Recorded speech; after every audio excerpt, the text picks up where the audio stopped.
안녕하세요. 대단히 반갑습니다. 시간의 길 위에서 김혜자. 저녁 시간이다. 해종일 태양의 열기로 달구어진 아파트 벽체가 뜨겁다. 에어컨도 지쳐 더운 바람을 내뿜는다. 리모컨으로 작동을 멈추고 창문을 죄다 열어 젖혔다. 구덥지근한 공기가 후끈 달려와 살갗에 달라붙는다. 여름은 지루하다. 특히 나이든 시니어들에게 여름은 더위를 피해나갈 곳조차 마땅찮다. 누가 뭐라고 하지 않아도 늙은 모습이 부끄러워 소매 짧은 옷 입기를 꺼려할 뿐만 아니라 행동도 굼떠 자발적으로 사회란 공동체에서 자신을 격리시키게 된다.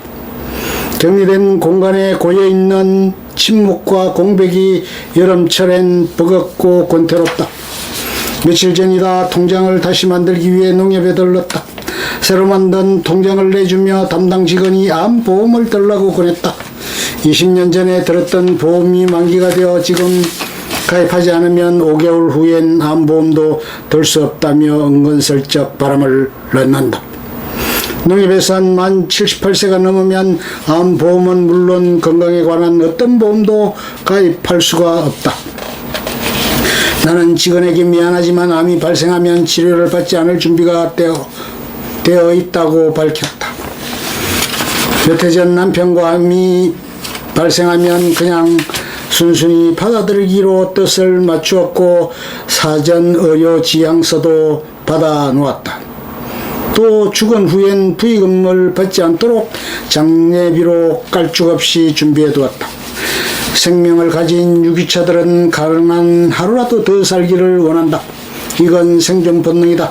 그러나 시간이 지나면 역동적이던 몸체가 점차 기능을 상실하게 된다. 바다를 항해하던 내 역시 태아되어 어제 한 일을 기억할 수 없게 만든다. 이런 터에 오래 살기를 바란다는 건 가당찮은 욕심이다. 해질녘이면 아파트 단지 안에 만들어 놓은 오솔길로 산책을 나선다. 비교적 외진 곳이라 매번 새들의 놀이를 방해하게 된다. 오늘도 직박구리 일가와 마주쳤다. 필경 날개에 힘을 실어주기 위해 어미가 새끼들에게 나는 연습을 시키던 중이었던 모양이다. 새끼 5마리가 땅에서 종종 걸음을 치다가 조금 높은 가지에서 뭐라고 지저귀는 어미 소리를 듣고 폴짝 낮은 가지로 날아오른다. 갑작스럽게 침입자가 된 것 같아 걸음을 멈추고 숨소리를 낮추었지만 어미는 본능적으로 인기척을 느끼고 새끼들에게 황급하게 뭐라 부르짖자 새끼들은 일제히 촘촘하게 밀집된 나뭇잎 사이로 몸을 감추었다. 그가는 생명들의 몸짓은 하나같이 사랑스럽다. 나뭇가지 사이로 날아다니며 날개 축지에 힘을 기르는 직박구리 새끼들도 사랑스럽고 지금 놀이터에서 그네를 타고 있을 아이들도 사랑스럽다. 엄마가 끄는 유모차 안에서 곤히 잠든 아기들은 더욱 사랑스럽다. 키보드와 자전거를 타고 신나게 신바람나게 내달리는 사내 아이들의 싱싱한 몸놀림에는 생명의 기운이 넘친다. 젊은 남자와 여자의 DNA 가지선에서 태어난 저 발랄하고 사랑스러운 아이들은 커가는 모습만 보인다. 성장의 속도만 보이는 아이들을 향해 누가 죽음도 함께 자란다고 감히 말할 수 있겠는가. 하여 장자는 제물론에서 이렇게 설하였다. 어린아이인 채로 살아라. 돌이 되어 바람이 되어 물이 되어 그 속에서 놀아라. 그것이 만물의 시이며 끝없는 길이다. 장자가 설한 대로 자연은 천진하고 그냥 흐를 뿐이다. 시간의 흐름에 따라 인간이 태어나고 자라 성장의 정점에 이르고 나면 서서히 노화되어 마침내 사라질 뿐이다. 하지만 인간은 욕망하는 존재다.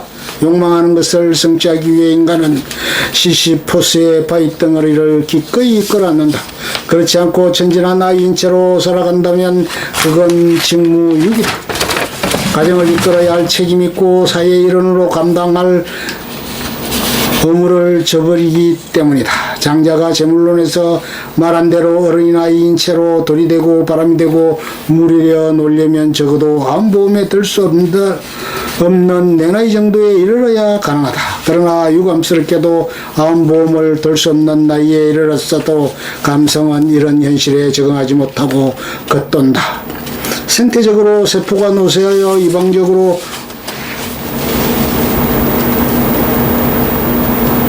이방적인 존재로 밀려나는 건 당연한 일이라는 걸 인정하면서도 부정적인 소인을 지니고 있었다.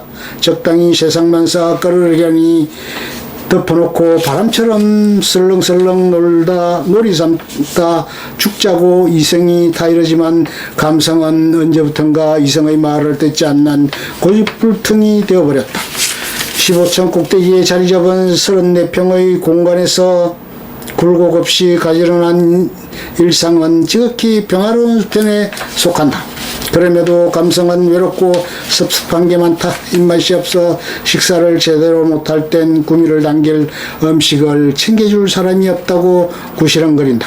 무릎이 부어 병원을 가면 의사가 노인들을 건성으로 대한다고 서운해하고 거실 소파에서 밤낮도록 몽한 눈길로 TV를 보는 남편의 야윈 등을 보는 것도 서글퍼한다. 하여 달이 높이 뜬 밤중이거나 밤비가 줄기차게 내릴 때면 회한이 불명과 손을 잡고 괴롭힌다.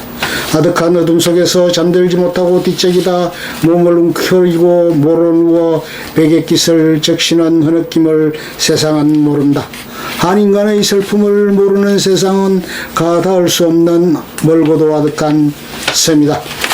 불면으로 지쳐 깜빡 잠들었다 깨어나면 새로운 시간이 기다린다. 시의 첫 줄처럼 열리는 시간에 있기 위해서 이성이 감성에게 이른다. 우리 오늘은 어린아이인 채로 살아보자고. 물이 되고 바람이 되어 그 속에서 놀아보자고. 그게 만물의 시고 길이라 하지 않더냐고. 조곤조곤